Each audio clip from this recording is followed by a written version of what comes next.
The more I talk to fellow Harukists, the more I realize how much appreciated Sputnik Sweetheart is. Time to talk about this wonderful book.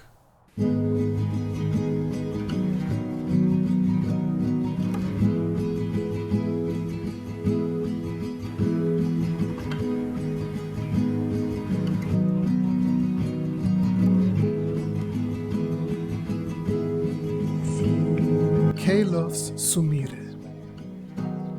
But Sumire loves Miu. This is the initial situation of Sputnik Sweetheart. And as simple as this situation may sound at first, it is nevertheless an extremely rich book.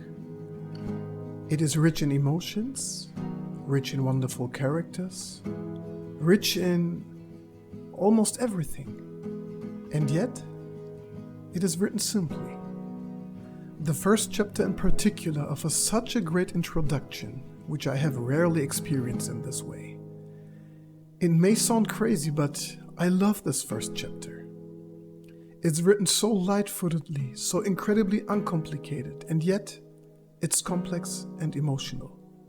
Sumire wants to be a writer and has been writing since she was a child.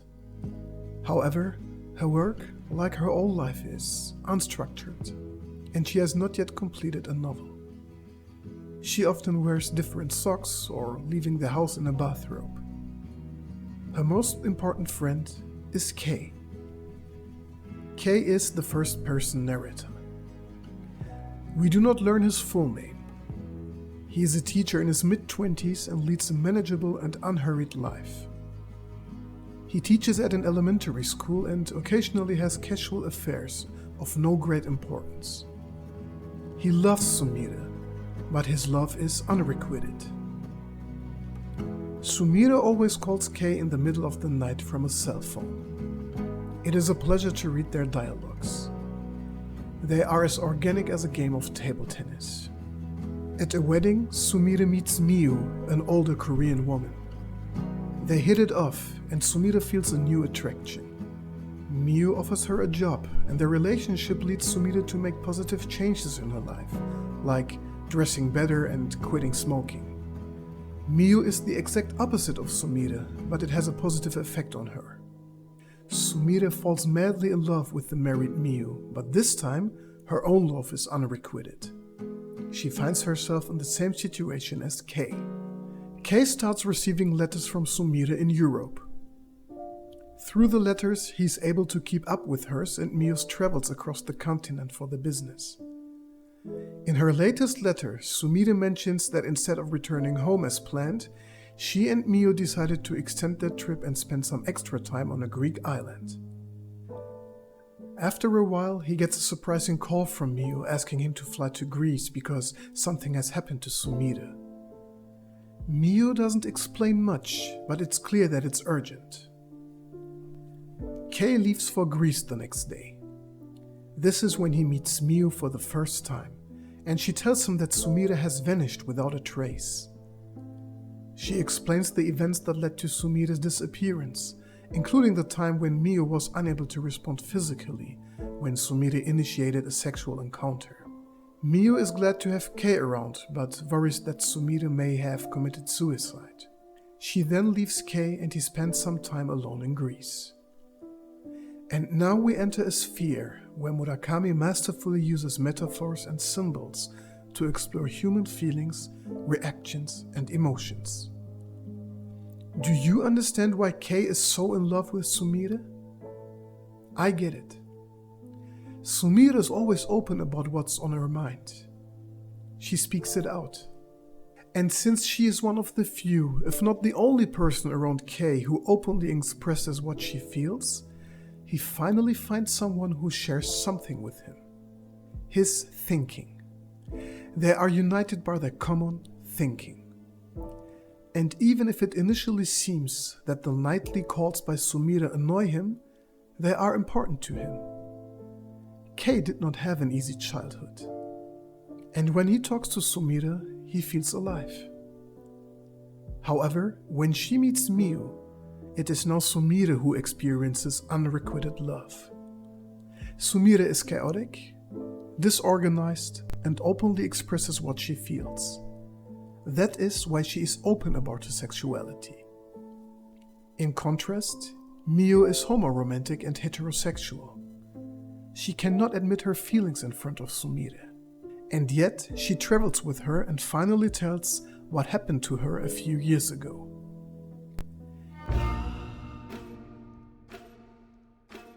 At the age of 25, she had a mysterious experience when she was accidentally trapped in a Ferris wheel overnight at an amusement park. Using binoculars, she watches the window of her own apartment, where she sees herself with a man who has been stalking her for some time. As she watches her alter ego and the man having sex, she loses consciousness and wakes up in hospital the next morning. Since the incident, her hair is snow white, and she doesn't feel complete anymore.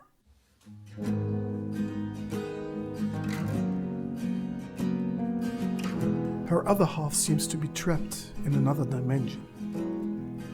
Mio seems to be nothing more than a doppelganger. Isn't it possible that Sumire is now searching for her sweet Sputnik, as she calls her, and has disappeared into another dimension? Is Murakami separating body and soul here again? Or is the whole story just a metaphor for the fact that Mio may have killed Sumire? Is Mio perhaps a villain? I mean, after all, she tells her how to dress and initiate situations in which they are alone. She flies with her on a vacation, far away from home, and only allow feelings there.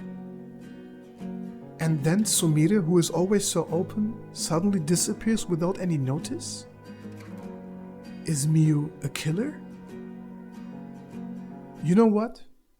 That's total nonsense.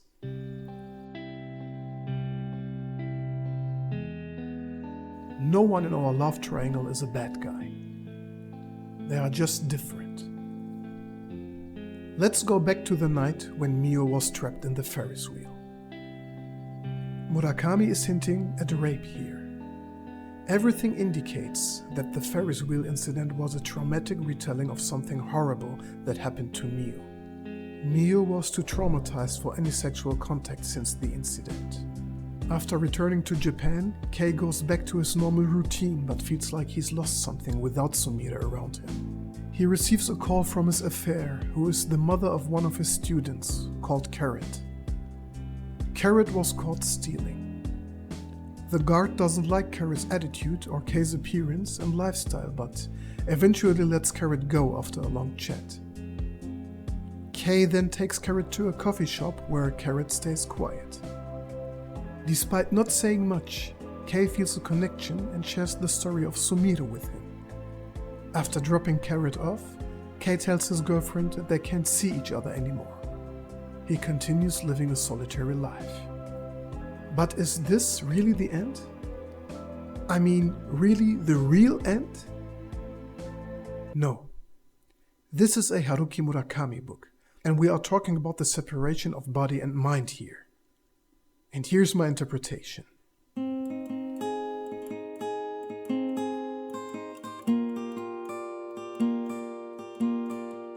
Before returning to Japan, Kei tried to follow Sumire's and Mio's footsteps. His Odyssey leads him up on a hill. At night, he is awakened by a strange music from afar. Kei decides to leave. He follows the magnetic attraction. He can't accept a world without Sumire. And the time after Greece, the time with Carrot, is just an afterlife that slightly reflects the real surroundings he was living in. Kei needs to accept that he is already gone. And one final call by his best friend will lead him into this limbo. Sumire is on a journey now. She is looking for her Sputnik. A Sputnik is not only a name for satellites anymore. A Sputnik is also a symbol for stranded probes in the Earth orbit.